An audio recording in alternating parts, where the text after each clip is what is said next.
The crack of a rifle shot echoed across the moonlit landscape of Cactus Creek, sending a shiver down Emma Steele's spine as she peered through the dusty window of her small ranch house. It was happening again. Her husband George was coming home drunk, and this time, the darkness behind their barn concealed something even more dangerous than George's unpredictable temper. A lone cowboy, waiting silently in the shadows. Emma's trembling hand smoothed down her faded calico dress as she moved away from the window. The year 1878 had brought nothing but hardship to this corner of Arizona. Territory drought had decimated their crops, and with each passing month, George Barton had found more comfort in whiskey than in his wife's company. Their marriage, once filled with promise, had deteriorated into a prison of fear and regret. The floorboards creaked beneath her feet as she paced. At 25, Emma had already lived several lifetimes of disappointment. She'd come west 5 years ago as a bride full of hope, imagining a life of partnership and prosperity. Now she avoided her husband's gaze and nursed bruises in secret. Outside, she could hear George's uneven footsteps approaching, punctuated by occasional curses as he stumbled over rocks in the yard. But it was the other presence that truly frightened her. The tall figure she'd glimpsed earlier that evening, watching their home from horseback. He'd dismounted near the barn and hadn't left. What did he want? Was he one of George's gambling associates come to collect a debt? The front door flew open with such force that it slammed against the wall, sending a frame needlepoint crashing to the floor. "Where are you, woman?" George bellowed, his words slurring together as he brandished his hunting rifle. His once handsome face was now perpetually flushed, his eyes bloodshot. At 33, he looked a decade older, whiskey having stolen his youth along with his kindness. "I'm here, George," Emma said softly, emerging from the shadows of their small parlor. "It's late. Perhaps you should rest." George laughed, a harsh sound devoid of humor. "Rest? When there's a snake slithering around my property?" He raised the rifle, pointing it vaguely toward the ceiling. "Saw him watching the house. One of your admirers, is he?" Emma's heart pounded painfully against her ribs. "I don't know what you're talking about. Please put the gun down." "Don't lie to me," he roared, swinging the rifle toward her. "I've seen how the men in town look at you. Think I don't notice?" A soft knock at the door froze them both. George's eyes narrowed dangerously. "Well now, looks like your friend's come calling." He grabbed Emma's arm with bruising force and dragged her toward the door. "Let's give him a proper welcome, shall we?" "George, please," she begged, but her protests fell on deaf ears as he yanked open the door, keeping the rifle trained on whoever stood outside. In the silver moonlight stood a tall figure, his features partially obscured by the shadow of his wide-brimmed hat. Even in the darkness, Emma could see he was a stranger, not one of the locals from Cactus Creek. His stance was relaxed but alert, like a mountain lion assessing potential danger. "Evening," the stranger said, his voice deep and steady. "Name's Gabriel Brooks. I believe you've got something that belongs to me." George's grip on the rifle tightened. "I don't know you, and I sure as hell don't have anything of yours." The stranger, Gabriel, shifted slightly, and moonlight revealed a face weathered by sun and wind, with eyes that missed nothing. "My horse threw a shoe about a mile back. Tracked it here. Appears one of your fence posts has my property nailed to it." Emma recognized the man now. Earlier that day she'd found a horseshoe near their property line while gathering kindling. Not thinking much of it, she'd brought it back, and George had absently hammered it to a post, claiming it was good luck. "The horseshoe," she said quietly. "I found it this morning." Gabriel's eyes shifted to her face, lingering there for a moment longer than necessary. "Madam," he acknowledged with a slight tip of his hat, "you came sneaking around at night for a damn horseshoe?" George's words were thick with alcohol and suspicion. "I came riding in this evening, saw it on your fence post as I was passing. Figured I'd ask for it back before continuing on my way." Gabriel's calm demeanor seemed to infuriate George further. "You're lying," George snarled. "Nobody comes calling at this hour for something so worthless." "It's not about the value," Gabriel said. "It's a matter of principle." Emma saw George's finger twitch near the trigger. "George, please, just give him the horseshoe and let him be on his way." "Shut your mouth," George hissed at her before turning back to Gabriel. "I don't know what game you're playing, mister, but you've got 10 seconds to get off my property before I put a bullet in you." Gabriel didn't move. "I'm not looking for trouble, just what's mine." 3 seconds, George countered, raising the rifle. What happened next occurred so swiftly that Emma could barely comprehend it. Gabriel's hand moved in a blur, knocking the rifle barrel upward just as George squeezed the trigger. The shot blasted harmlessly into the night sky. In the next instant, Gabriel had wrenched the weapon from George's hands and stepped back, now holding the rifle with casual competence. George bellowed in rage and launched himself at the stranger, but his drunken charge was easily sidestepped. He stumbled and fell face first into the dirt of the yard. "My apologies, madam," Gabriel said to Emma, his voice soft but firm. "I didn't come here seeking confrontation." George struggled to his feet, spitting dirt and curses. "I'll kill you for this." "You'll do no such thing," Gabriel replied evenly. "You're in no condition for threats or promises tonight." He carefully emptied the remaining bullets from the rifle before leaning it against the porch railing. "I suggest you sleep off the whiskey. Things will look different in the morning."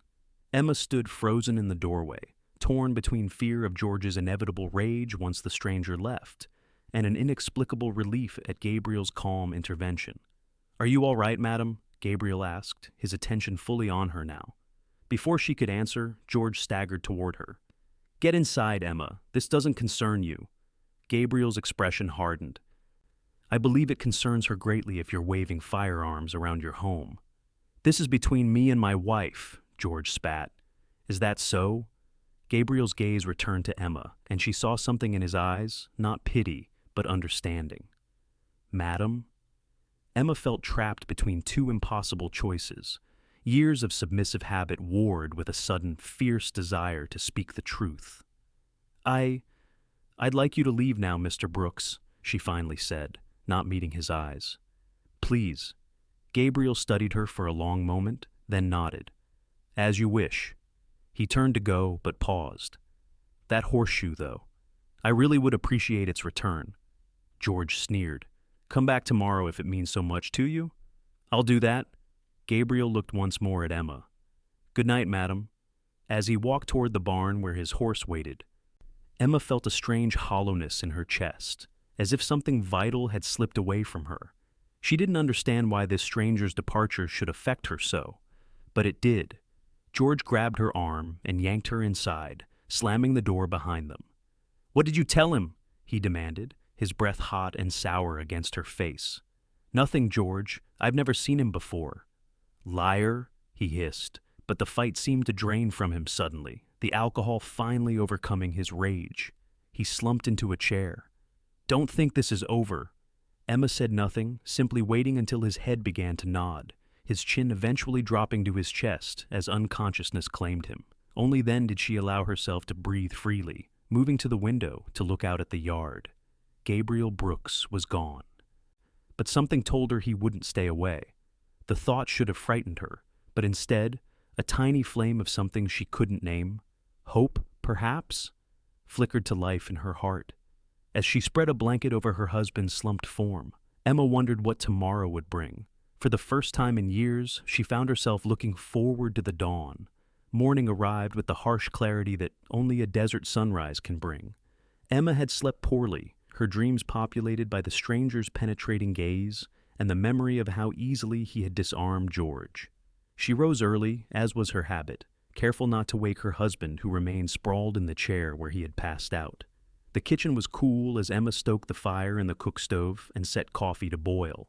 Through the window, she could see the fence post, where George had nailed the horseshoe, the unlikely catalyst for last night's confrontation. She wondered if Gabriel Brooks would truly return for it, and what would happen if he did. By the time George stirred, Emma had breakfast prepared and was going about her morning chores with practiced efficiency. She heard him groan as consciousness brought the punishment of his excesses. "Coffee," he mumbled, shuffling into the kitchen and dropping heavily onto a chair. Emma wordlessly poured him a cup, setting it before him without meeting his eyes. George drank deeply, grimacing at the bitterness. "What happened last night?" he asked, his voice rough with sleep and hangover. Emma paused in her work, surprised. "You don't remember?" He rubbed his temples. "Parts. I remember riding home. Remember being angry about something." His bloodshot eyes narrowed. There was a man here. Yes, Emma confirmed cautiously. A stranger. He came about a horseshoe that I found yesterday. George's frown deepened as the fragments of memory assembled themselves. He disarmed me, he said, his voice dangerously quiet. You were drunk, George. You threatened him with your rifle. His hand shot out, gripping her wrist painfully. And you took his side. I didn't. You did, he interrupted, his grip tightening. You always do this, Emma, always making me look the fool. Emma bit back a retort. Experience had taught her that contradiction only fueled his anger. He said he'd return for the horseshoe today. George released her abruptly. Did he now? A cold smile spread across his face. Well, I'll be ready for him this time. Fear coursed through Emma. George, please, it's just a horseshoe. Give it to him and be done with it. It's my property now, he said stubbornly. Found on my land. It's not worth fighting over. George stood suddenly, his chair scraping loudly against the wooden floor. It's not about the horseshoe, Emma. It's about respect. No man comes to my home, disarms me, and walks away unpunished.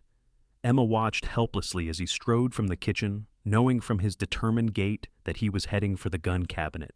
She considered running after him, pleading with him to reconsider, but she knew it would be futile. When George set his mind on vengeance, nothing could dissuade him. Instead, she stepped outside, hoping to catch sight of the stranger before he approached the house. Perhaps she could warn him away, prevent the confrontation that George clearly desired. The morning was already warm, the sun climbing steadily in a cloudless sky. Emma walked toward the fence post where the horseshoe hung. It was an ordinary thing iron, worn from use, with no special markings that she could see. What could make it valuable enough for Gabriel Brooks to return for it? She reached for it, thinking to remove it herself and perhaps leave it somewhere the stranger might find it without encountering George. But as her fingers touched the metal, a voice spoke from behind her. Good morning, Mrs. Barton. Emma spun around to find Gabriel Brooks leaning against a nearby cottonwood tree. He was even more striking in daylight, tall and broad-shouldered, with dark hair that curled slightly where it met the collar of his denim shirt. His face was tanned and clean-shaven, with lines at the corners of his eyes that suggested he smiled often, though he wasn't smiling now. Mr. Brooks, she acknowledged, her heart racing. I was just getting my horseshoe, he finished for her, pushing away from the tree and approaching. I appreciate that. You shouldn't be here, she said urgently. My husband remembers what happened last night, and he's upset. Gabriel nodded, unsurprised. I figured he might be. That's why I thought I'd try to catch you alone first. Emma felt a flicker of unease. What do you want from me? Just to talk, he said, stopping a respectful distance away. And to make sure you're all right. I'm fine, she replied automatically. Gabriel's eyes, a clear, startling blue, studied her face. Are you? Because from where I'm standing, things don't look fine at all. Emma's defenses rose immediately. You know nothing about my life, Mr. Brooks. I know what I saw last night, he said quietly, and I know the signs of a woman living in fear. Her cheeks burned with shame and anger. You have no right? No, he agreed. I don't. But sometimes a stranger can see what those closest to us cannot, or will not.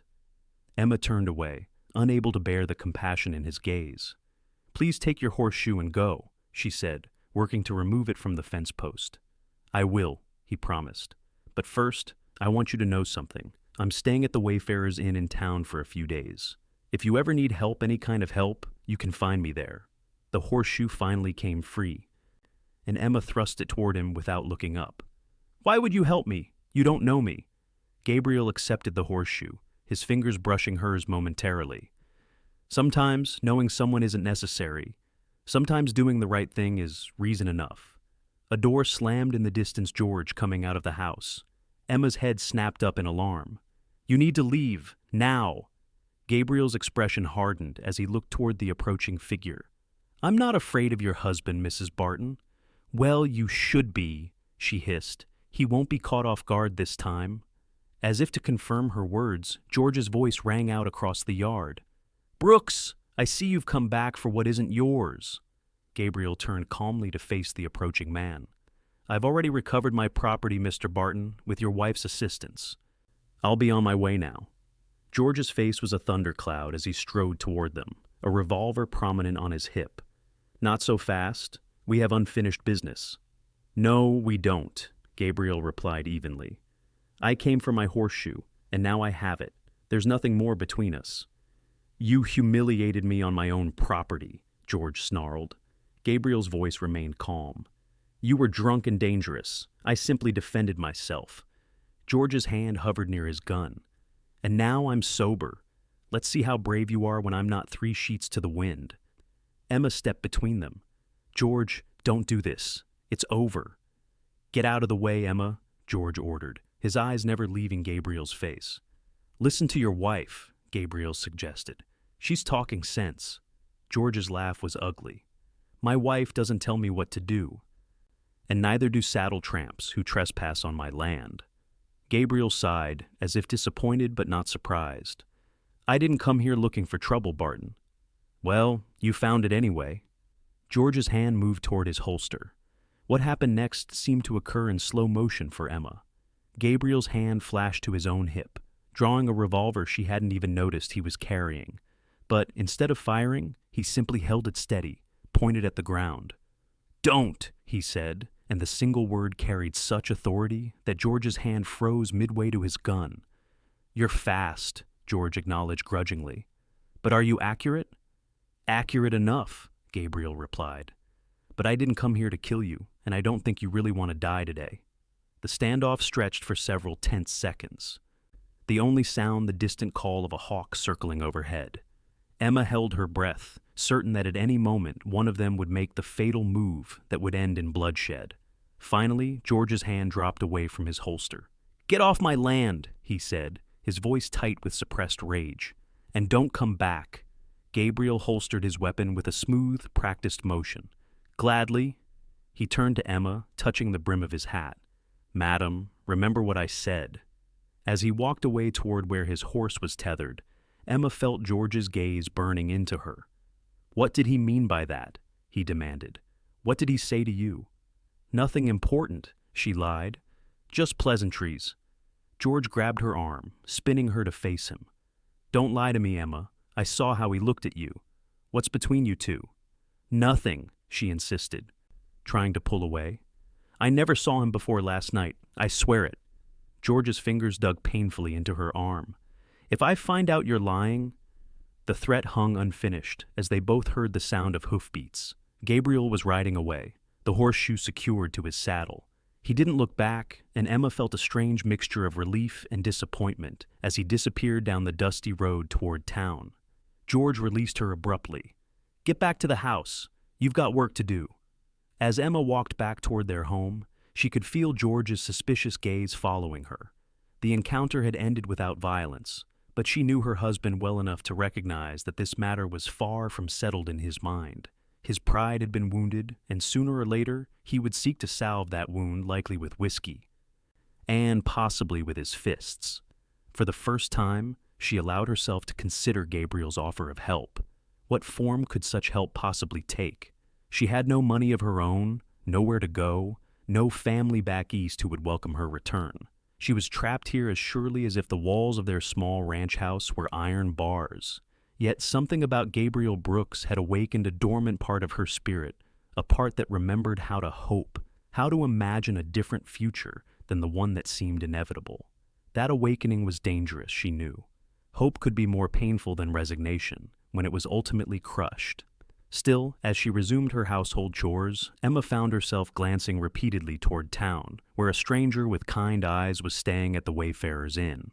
Just knowing he was there made her feel less alone. The next few days passed in a tense quiet. George spent most of his time working their struggling ranch, coming home exhausted and surly. To Emma's relief, he hadn't gone into town to drink, apparently preferring to brood in solitude. She went about her duties with mechanical precision, trying to avoid giving him any reason for complaint. But on the 4th day after Gabriel Brooks's appearance, everything changed. Emma was hanging laundry when she heard the sound of approaching horses. Shielding her eyes against the sun, she saw 3 riders coming up the road toward the ranch.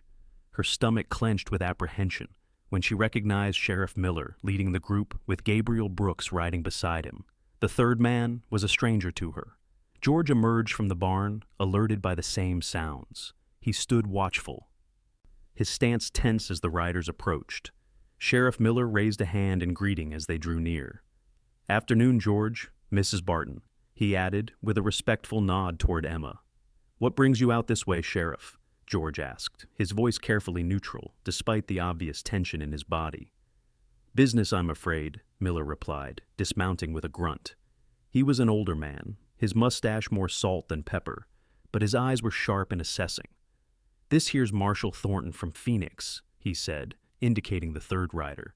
"And I believe you've already met Mr. Brooks." George's jaw tightened at Gabriel's name. "What kind of business?" Marshal Thornton dismounted, revealing a tall, lean figure with the hard eyes of a man accustomed to violence. "The serious kind, Mr. Barton," he said, his voice clipped and official. "I'm investigating the robbery of the Territorial Bank in Phoenix last month. 3 men killed and over $5,000 stolen." Emma moved closer, confusion and dread mingling in her stomach. What could this possibly have to do with them? George crossed his arms defensively. "And what brings you to my door? I haven't been to Phoenix in over a year." "Maybe not," Thornton agreed, "but we have reason to believe you might have information about the men who did." Sheriff Miller cleared his throat. "Mr. Brooks here works for the Pinkerton Detective Agency. He's been tracking the gang for weeks now." Emma's eyes widened as she looked at Gabriel. A Pinkerton detective?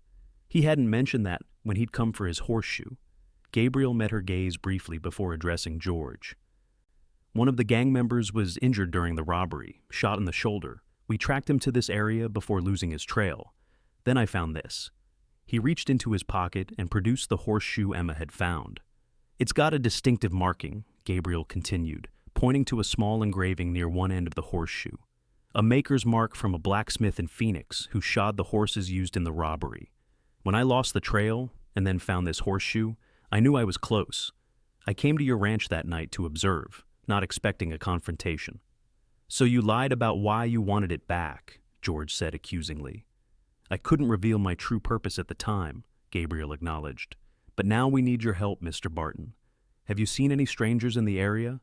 Perhaps someone injured, keeping to themselves?" George's face had gone pale during this explanation, and Emma noticed a fine sheen of sweat on his forehead, despite the cool breeze. "No," he said too quickly. "No strangers except you." Marshal Thornton's eyes narrowed. "You sure about that?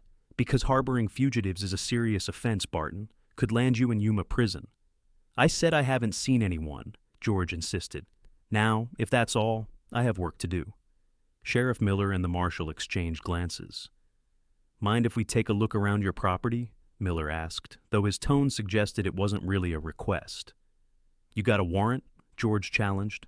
"Don't need one if we have reasonable suspicion," Thornton countered, "and your nervousness gives me plenty of that." "I'm not nervous," George snapped.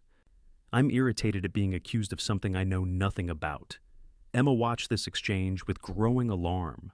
George was lying, she could tell from the way his left eye twitched slightly, a tell she had learned to recognize over years of marriage. But why would he lie about seeing strangers? Unless a memory surfaced. 3 nights before Gabriel's first appearance, George had returned late from checking fence lines on the far side of their property. He'd been agitated, drinking heavily that night. The next morning, he'd forbidden Emma from going to the line shack near the north pasture, claiming the roof was unstable and dangerous. "George," she said quietly, "what about the men at the line shack?" Her husband's head whipped toward her, his expression a mixture of fury and fear. "Shut your mouth, Emma. There's no one at the line shack." But it was too late. All 3 lawmen had caught her words and George's reaction. "What men would those be, Mrs. Barton?" Marshal Thornton asked, his hand casually moving to rest on his holster. Emma hesitated, torn between loyalty to her husband and what she knew was right. 3 men had died in that robbery. If George was involved somehow. "I don't know who they are," she finally said. "I never saw them. But George came home agitated a few nights ago and told me to stay away from the north pasture line shack. He's never done that before. "You treacherous bitch!" George hissed, taking a threatening step toward her. Gabriel moved swiftly, placing himself between Emma and her husband. "That's enough, Barton." Sheriff Miller's voice was stern. "Where's this line shack, Mrs. Barton?" "About 2 miles north," she replied, her voice steadier than she felt. "Follow the creek until you reach a stand of cottonwoods. It's just beyond them." George lunged toward her, but Marshal Thornton intercepted him, grabbing his arm and twisting it behind his back in one smooth motion. "You're not going anywhere, Barton. Not until we check out your wife's story." "She's lying!" George shouted, struggling against the marshal's grip. "She's sweet on this Pinkerton man. Been making eyes at him since he showed up." Sheriff Miller sighed heavily. "I'll take him back to town and lock him up until we sort this out." He glanced at Gabriel. "You and the marshal want to check out that line shack?" Gabriel nodded. "Mrs. Barton should come with us. She knows the property, and it might not be safe to leave her here if there are indeed fugitives nearby." Emma's heart raced at the thought of accompanying Gabriel, but fear quickly tempered her reaction. If there were dangerous men at the line shack, she didn't want to be anywhere near when they were confronted. "I'd rather go to town with the sheriff," she said quietly. Gabriel studied her face for a moment, then nodded. "Perhaps that would be safer. I'll fetch your horse for you." As he walked toward the small corral where their 2 horses were kept, Emma felt George's hateful glare burning into her. "You'll regret this," he said, his voice low enough that only she could hear. "When this is all over, you'll pay for betraying me." Despite the warmth of the day, Emma felt cold dread settle in her stomach. She had crossed a line, and they both knew it. Whatever happened next, her marriage such as it was would never be the same. The realization should have frightened her more than it did. Instead, she felt a strange sense of liberation, as if speaking against George had broken the first link in a chain that had bound her for years. Sheriff Miller secured George on his horse, binding his hands to the saddle horn to prevent escape. "We'll meet you back in town," he told Gabriel and the marshal. "Be careful out there. If it's who we think it is, they won't come quietly." Emma mounted her own horse, an aging mare named Daisy, and followed the sheriff without looking back at her home. She wondered if she would ever return to it, and was surprised to find the prospect didn't trouble her as much as it once might have. The ride to Cactus Creek was silent, George glowering ahead while Sheriff Miller occasionally cast concerned glances at Emma. She kept her eyes on the dusty trail, trying to make sense of how her life had changed so dramatically in the span of just a few minutes. By the time they reached town, word had somehow spread that the sheriff was bringing in a prisoner. Curious onlookers gathered on the boardwalk outside the small jailhouse as Miller escorted George inside, his hands still bound. "Mrs. Barton," the sheriff said once George was secured in a cell, "you can wait in my office if you'd like. Might be a while before Brooks and Thornton get back." Emma nodded, sinking gratefully into a wooden chair. Now that the immediate crisis had passed, exhaustion washed over her. She hadn't realized how tense she'd been, how much energy it had taken to finally stand against George. "Can I get you some water?" Miller offered, his weathered face kind. "Yes, please," she replied, suddenly aware of how dry her throat was. As the sheriff poured water from a pitcher into a tin cup, he cleared his throat awkwardly. "Mrs. Barton, Emma, I want you to know that whatever happens with George, you have friends in this town. Folks have, well, they've had their suspicions about how things were between you two." Emma accepted the cup, avoiding his eyes. "I don't know what you mean." Miller sighed. "Yes, you do. Mrs. Miller and I have seen the bruises you try to hide when you come to church. Doc Jenkins has treated you for falls and accidents more times than I can count." Shame burned in Emma's cheeks. She'd thought she'd been so careful, so convincing in her excuses. To learn that people had known all along and had done nothing was almost as painful as George's abuse itself. "Why didn't anyone ever say anything?" she asked, her voice barely above a whisper. The sheriff ran a hand through his thinning hair. "It's complicated, Emma. A man's home is his castle, they say. Most folks don't like to interfere between husband and wife." He had the grace to look ashamed. "I'm not saying it's right, just how it's been." Emma took a sip of water, letting the cool liquid soothe her parched throat. "And now? Now things are different," Miller said firmly. If George was involved with those bank robbers, he'll go to prison for a long time. And even if he wasn't, harboring fugitives is a serious offense. The implication slowly dawned on Emma. She might be free of George, truly free. The thought was both exhilarating and terrifying. What would she do? Where would she go? As if reading her thoughts, Miller continued. Mrs. Miller has been saying for years that the hotel needs a proper manager, someone with good sense and a way with people. If you were interested, Emma's eyes widened in surprise. Are you offering me a job, Sheriff? He nodded, looking slightly embarrassed. Might be premature, but I figure you should know you have options. Whatever happens, you don't have to leave Cactus Creek. This is your home, too. Tears pricked at Emma's eyes, not of sadness, but of overwhelming gratitude. For so long, she had felt trapped, believing her only choice was to endure George's cruelty. The possibility of independence, of building a life of her own, was almost too much to comprehend. Thank you, she managed. I don't know what to say. Don't need to say anything, Miller replied gruffly. Just something to think about. Their conversation was interrupted by shouts from the street. Emma moved to the window and saw Gabriel and Marshall Thornton riding into town, 3 bound men on horses between them. A crowd quickly gathered, buzzing with excitement at the sight of the captured fugitives. One of the prisoners was clearly injured, his right shoulder bandaged crudely, dark stains indicating a wound that hadn't healed properly.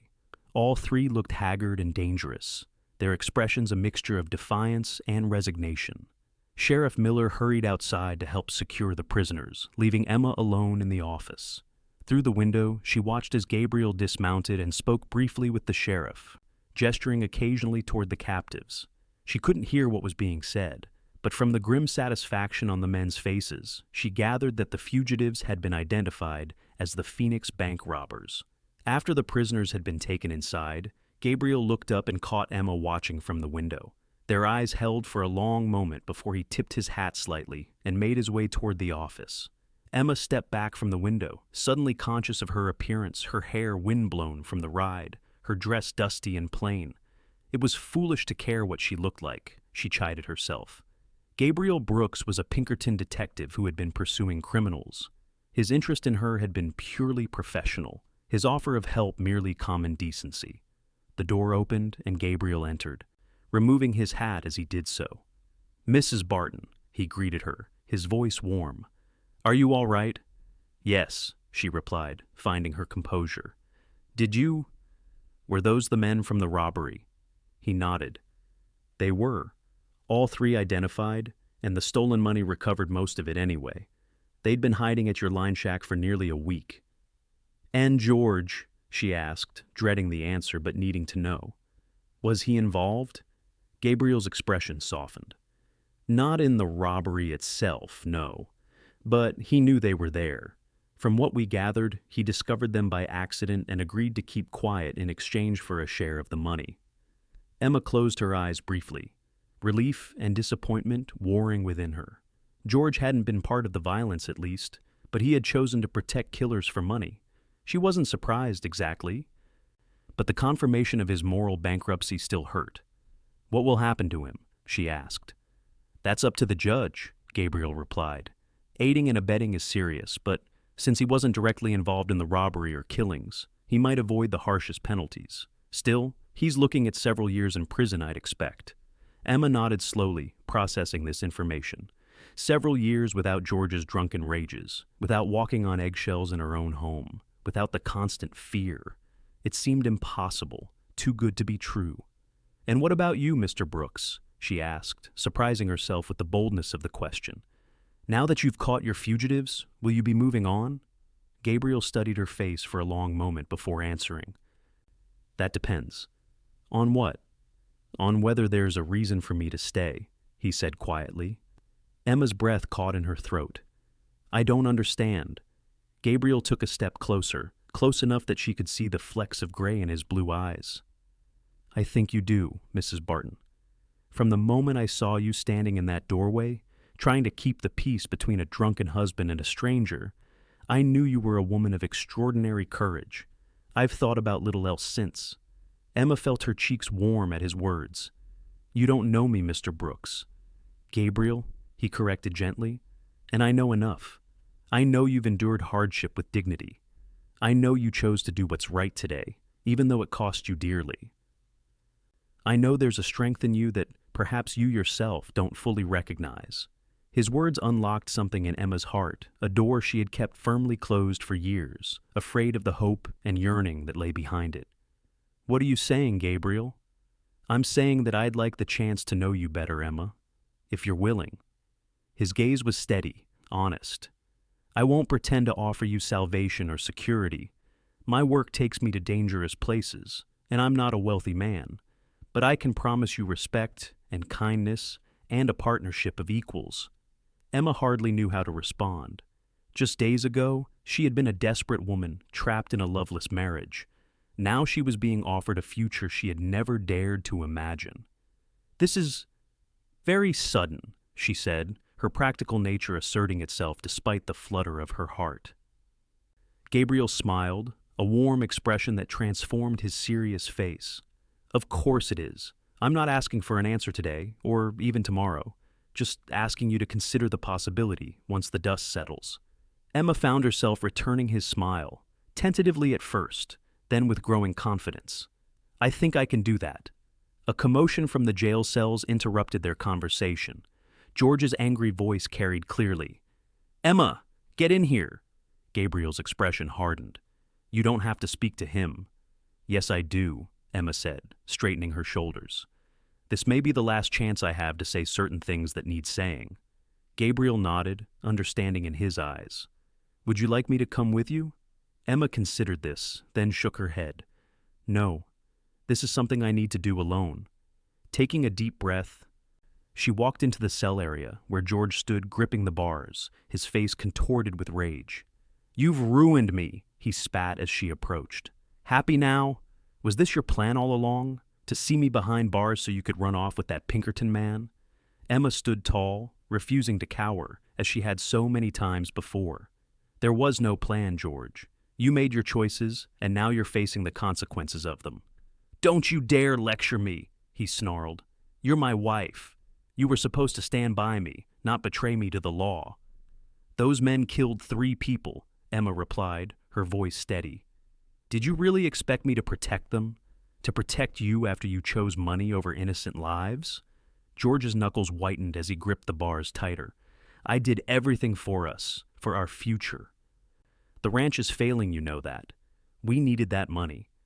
No, George, Emma said sadly. You needed that money, for whiskey, for gambling, for whatever momentary pleasures you chase to avoid facing what you've become. She took a step closer to the cell, close enough to smell the stale whiskey still on his breath. I would have stood by you through poverty, through failure, through anything if you had been the man I thought I married. But that man disappeared years ago, if he ever existed at all. George's face twisted with hatred.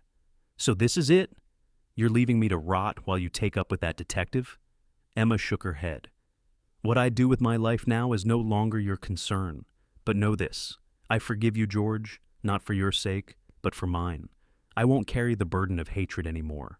It's too heavy, and I have a long road ahead. She turned to leave, George's curses following her, but they no longer had the power to wound her. For the first time in years, Emma felt truly free, not because her husband was in jail, but because she had found her own voice, her own strength. Gabriel was waiting in the sheriff's office, respectfully giving her the space she needed. He looked up when she entered, concern evident in his expression. Are you all right? Emma nodded, surprised to find that she truly was. Yes, better than I've been in a very long time. Over the next few weeks, Cactus Creek buzzed with the excitement of the captured bank robbers and George Barton's involvement. Emma found herself the subject of curiosity and, to her surprise, admiration. Women who had barely spoken to her before now stopped her on the street to express their support. Mrs. Miller, the sheriff's wife, had indeed offered her the position managing the small hotel, and Emma had gratefully accepted. Gabriel Brooks remained in town, ostensibly to ensure the prisoner's safe transfer to Phoenix for trial. But Emma knew there was more to it. They began a careful courtship, taking evening walks along the creek and sharing meals at the hotel's small restaurant. Gabriel told her stories of his travels, of the cases he'd solved, and the places he'd seen. Emma shared less dramatic tales of her childhood in Pennsylvania, of her dreams of education that had been set aside when she married George at 19. "You could still pursue that education," Gabriel suggested one evening as they sat on a bench outside the hotel, watching the sunset paint the desert in shades of gold and crimson. "At my age," Emma laughed. "I'm 25, Gabriel. Most women my age have children half grown." 25 is young," he insisted, "and there's no expiration date on learning. I've met scholars who didn't start their studies until they were gray-haired." Emma considered this, warming to the idea. "Perhaps I could send away for books, study on my own." "Or I could help you," Gabriel offered. "I had the privilege of a good education before I joined the Pinkertons. Mathematics, literature, history. I'd be happy to share what I know." The thought of studying with Gabriel, of expanding her mind beyond the narrow confines of her previous life, filled Emma with excitement. "I'd like that," she said softly. Their conversation was interrupted by the arrival of a telegram messenger. "Mr. Brooks," the young boy called. "Got a wire for you, sir." Gabriel accepted the telegram, thanking the boy with a coin that brought a gap-toothed smile to the child's face. As he read the message, Emma saw his expression grow serious. "Bad news?" she asked when the boy had gone. Gabriel folded the paper carefully. "Not bad, exactly. My superiors want me in Denver next week. There's a new case they need me to investigate." Emma felt her heart sink, though she had known this moment would come. Gabriel wasn't a man who could settle in one place for long. His work, his duty, would always call him away. "I see," she said, working to keep disappointment from her voice. "When will you leave?" "Day after tomorrow, on the morning stage," he replied, watching her face closely. Unless what?" Gabriel took her hands in his touch warm and reassuring. "Unless I have a reason to send a wire back, telling them I need more time, or perhaps telling them I'm resigning my position." Emma's eyes widened. "Resigning? But your work with the Pinkertons, you love it. I couldn't ask you to give that up." "You haven't asked," he pointed out. "I'm considering it myself. There are other ways to use my skills, Emma. The territorial governor has mentioned needing men with investigative experience for a special task force. It would mean being based in Phoenix, but with a more predictable schedule, less danger." "You've been thinking about this," Emma realized, studying his face in the fading light. Gabriel nodded. "I have. For years, I've gone wherever the agency sent me. Tracking down fugitives, solving cases, moving on. It's a lonely life, Emma. I'm ready for something different, something more permanent." "Because of me?" she asked, needing to be certain. "Because of what I've found with you," he clarified. "A connection I've never experienced before. A possibility for a future that seems worth any sacrifice." Emma's heart swelled with emotion. No man had ever considered her worthy of sacrifice before. "I don't know what to say." Gabriel smiled gently. "You don't have to say anything yet. But I want you to know that I love you, Emma Steele Barton. I believe I started falling in love with you the moment I saw you standing in that doorway, trying to keep the peace despite your own fear. I've fallen more deeply every day since." Tears filled Emma's eyes at his declaration. "I love you too," she whispered, the words coming easily, naturally, as if they had been waiting a lifetime to be spoken. "But I can't be the reason you give up a career you value." "What if it's not giving up, but moving forward?" Gabriel suggested. "What if it's choosing a different kind of life, one that includes a home, a partner, perhaps eventually a family?" The vision his words conjured was so beautiful, so tempting, that Emma could hardly breathe. A real home, filled with love instead of fear.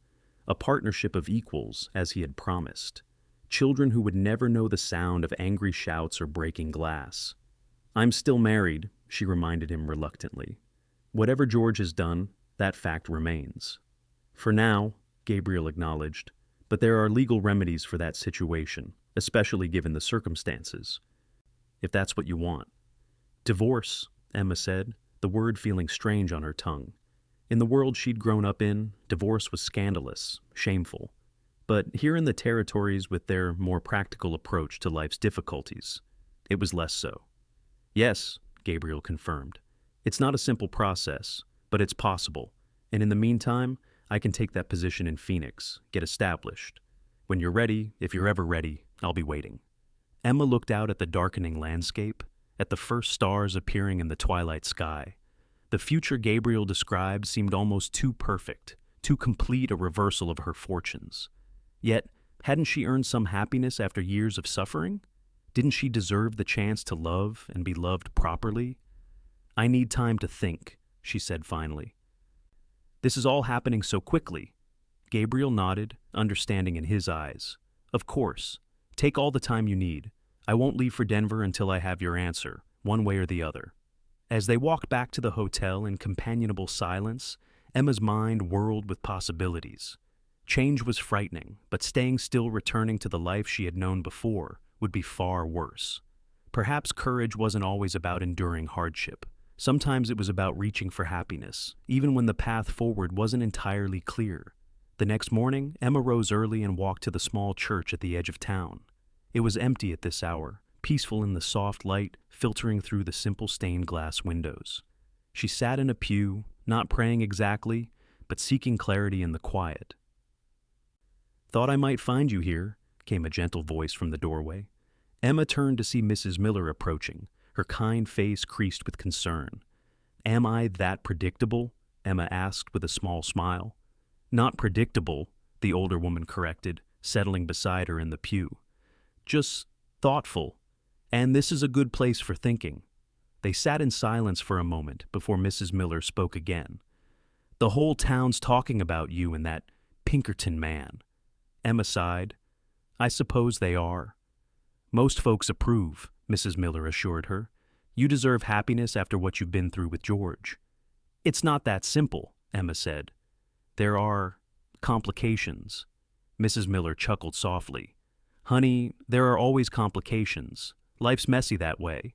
The question isn't whether the path is smooth, it never is. The question is whether the journey is worth the trouble." Emma considered this wisdom. "And how do you know if it's worth it?" The older woman's eyes grew distant with memory. "You feel it here," she said, placing a hand over her heart. "When I met Hank, I was engaged to another man, a banker from Sacramento. Sensible choice, my parents said. But the moment I laid eyes on Hank Miller, something in me just knew. 42 years later, I've never regretted following that feeling, not even on the hardest days." "Gabriel wants me to go to Phoenix," Emma confided. "Not right away, but eventually, once things are settled with George." "And what do you want?" The question was so simple, yet so profound. For years, Emma had suppressed her own wants and needs, focusing only on survival. To be asked to ask herself what she truly desired was almost overwhelming. "I want to be happy," she said finally. "I want to love and be loved. I want to learn and grow and never feel afraid in my own home again." Mrs. Miller nodded, satisfaction in her expression. "Sounds like you know exactly what you want. The only question is whether Mr. Brooks is the man who can help you find those things." "I believe he is," Emma said, the conviction in her voice surprising even herself. "Well then," Mrs. Miller patted her hand, "I'd say you have your answer." As Emma left the church, her steps felt lighter, her purpose clearer. She would tell Gabriel yes, yes to his love, yes to a future together, yes to the adventure of building a new life. There would be obstacles, certainly. Divorce proceedings, the move to Phoenix, adjusting to a different kind of relationship than she had known before. But for the first time in years, Emma faced the future with hope instead of dread. She found Gabriel at the telegraph office, composing a message to his superiors in Denver. He looked up when she entered, his expression guarded yet hopeful. "I've been thinking," Emma said without preamble, "about what you said last night." Gabriel set down his pencil, giving her his full attention. And I've decided that I do want a future with you, Gabriel. Whatever form that takes, whatever challenges we face, I want to face them together." The joy that spread across his face was like sunrise breaking over the desert, gradual, then suddenly dazzling. "Are you certain? I don't want you to feel rushed or pressured." Emma smiled, feeling more certain than she had about anything in years. "I've spent too long being afraid to seize happiness when it's offered. I won't make that mistake again." Gabriel crossed the room in 2 strides and took her hands in his. In that case, I have something to ask you. He reached into his pocket and withdrew a small, simple ring, a band of silver with a modest turquoise stone. It's not much, he said apologetically, but it belonged to my grandmother. She was a strong woman, like you. Emma's breath caught as she realized what was happening. Gabriel, Emma Steele Barton, when you are free to do so, will you marry me? Will you build a life with me, as partners and equals, loving and supporting each other through whatever comes? Tears blurred Emma's vision as she nodded. Yes, she whispered. Yes, I will. Gabriel slipped the ring onto her finger, not yet on her left hand, where a wedding band would go, but on her right, a promise for the future. It may be a long road, he cautioned. I'm not afraid of long roads anymore, Emma replied. Not when I have the right companion for the journey. Their lips met in a gentle kiss, full of promise and possibility. Outside the telegraph office, life in Cactus Creek continued dusty, difficult, and often harsh. But within those walls, a new story was beginning, one built on respect, understanding, and love. 6 months later, Emma stood on the platform of the Phoenix train station, shielding her eyes against the bright Arizona sun. The divorce proceedings had been faster than expected, hastened by George's conviction and sentencing to 7 years in Yuma prison. She had sold what little she owned in Cactus Creek, said her goodbyes to the friends who had supported her, and boarded the train to her new life with little regret. Gabriel was waiting for her, just as he had promised. He had taken the position with the territorial governor's special investigative force and had secured a small but comfortable home on the outskirts of Phoenix, close enough to the growing city for convenience, but with enough land for the garden Emma had always wanted. As he helped her down from the train, his hand strong and steady, Emma felt a surge of gratitude for the strange twist of fate that had brought him to her door. That night, a drunk husband, a rifle, and a cowboy who turned out to be so much more than he seemed. "Welcome home, Mrs. Brooks," Gabriel said, his voice warm with love and promise. Emma smiled up at her new husband, the gold band on her left hand catching the sunlight. "Home," she repeated. "I like the sound of that." Together, they walked toward their future, leaving behind the shadows of the past. The road ahead would have its challenges, as all roads do, but they would face them as they had promised together, as equals, bound by a love that had begun in the most unlikely of circumstances, but would endure through all the seasons of their lives. 2 years later, Gabriel and Emma stood on the porch of their Phoenix home, watching their young daughter Lily taking her first tentative steps across the garden. The child's delighted laughter filled the air as she toddled toward a butterfly, arms outstretched. "She's fearless, just like her mother," Gabriel observed, his arm around Emma's waist. Emma leaned into his embrace. And curious, like her father, life had settled into a pattern of quiet joy for the Brooks family. Gabriel's work with the territorial investigators kept him busy, but, true to his word, allowed him to return home most evenings. Emma had established a small school in their home, teaching the children of neighboring ranchers and townspeople who lived too far from the city's formal schools. Her own education had continued as well, through books Gabriel brought her and correspondence courses from back east. News had reached them occasionally about George. He had served 2 years of his sentence at Yuma before dying in a prison fight. Emma had felt a complex mixture of emotions at the new sadness for the man George might have been. Relief that his shadow no longer hung over her future. Guilt that she couldn't summon more grief for the man who had once been her husband. "Gabriel," she said, watching Lily plop down in the dirt to examine a fascinating pebble, "do you ever think about how strange it is, how our lives turn out?" He considered her question thoughtfully, as he did all things. "How so?" "If you hadn't been tracking those robbers, if I hadn't found that horseshoe, if George hadn't come home drunk with that rifle that night." She shook her head in wonder. So many small chances that led us here, to this moment. Gabriel's arms tightened around her. "I prefer to think it wasn't chance at all. Call it fate, or God's plan, or simply the natural course of 2 lives meant to find each other, whatever it was. I'm grateful every day that it led me to your door." Emma turned in his embrace to face him, reaching up to trace the beloved contours of his face. At 30, he was in his prime, his eyes still that clear, startling blue that had caught her attention from the first. "As am I," she said softly. Every day, every moment.